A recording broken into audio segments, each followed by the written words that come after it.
নমস্কার বন্ধুরা, উমাস কিচেনে আপনাদের সবাইকে স্বাগত জানাচ্ছি। আমি একটা আজকে নিরামিষ রান্না করতে চলেছি, মুগ ডাল দিয়ে বড়ি দিয়ে লাউয়ের ঘন্ট, যেটা খুবই সাধারণভাবে করব এবং আমাদের সব বাঙালির কাছেই সেটা খুবই প্রিয়। নিরামিষের দিনে খুবই ভালো লাগে। চলুন তাহলে খুব সহজেই বানিয়ে ফেলি মুগ ডাল আর বড়ি দিয়ে লাউয়ের ঘন্ট।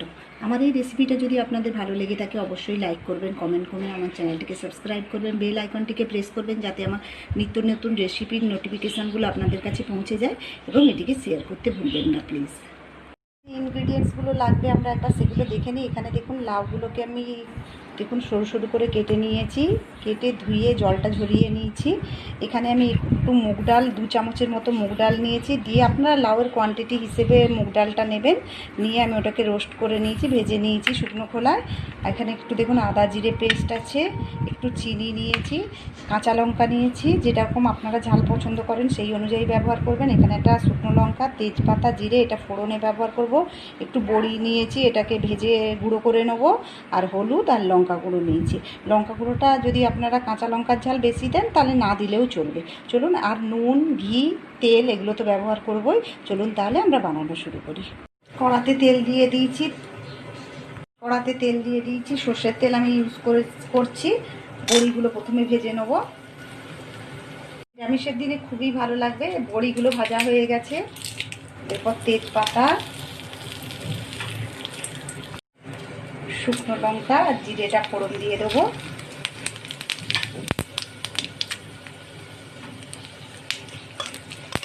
ফোড়নটা ভাজা হয়ে গেলেই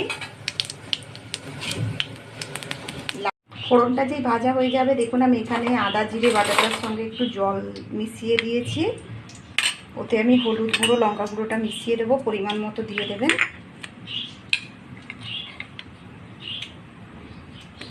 ফোড়নটা আমার ভাজা হয়ে গেছে, আমি এইটা এবার ফোড়নে ঢেলে দেবো। পেস্টটা আমি ঢেলে দিয়েছি, এটাকে একটু ভাজা হতে দেবো কিছুক্ষণ। মশলাটা ভাজা হয়ে গেছে, এবার আপনারা যেমন ঝাল পছন্দ করেন সেই হিসেবে কাঁচা লঙ্কা দিয়ে দেবেন।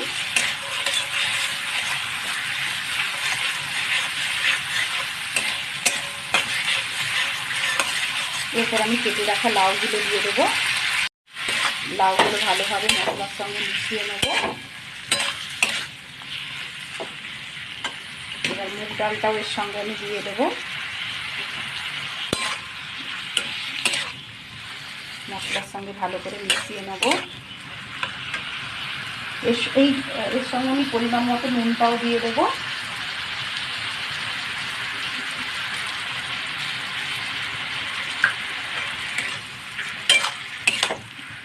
তারপর আমি এটাকে ঢাকা দিয়ে 5 মিনিটের মতো হতে দেবো।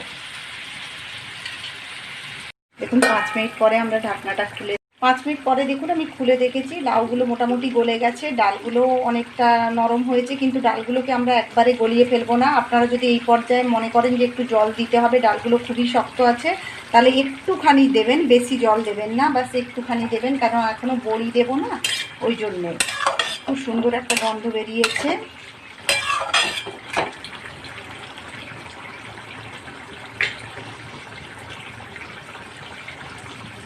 আমি এবার একটু চিনিটাও দিয়ে দেবো, যতটা আপনারা মনে করেন মিষ্টি পছন্দ করেন সেই হিসেবে দিয়ে দেবেন।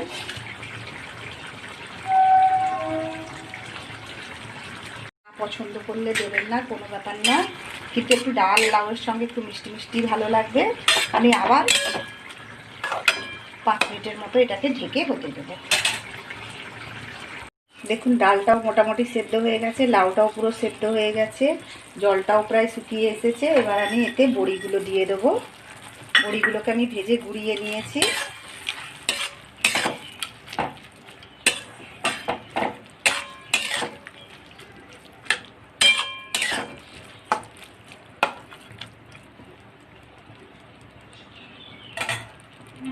দেখুন রান্নাটা আমার কমপ্লিট হয়ে গেছে। আমি ওতে এবার 1 চামচের মতো একটু ঘি মিশিয়ে দেবো।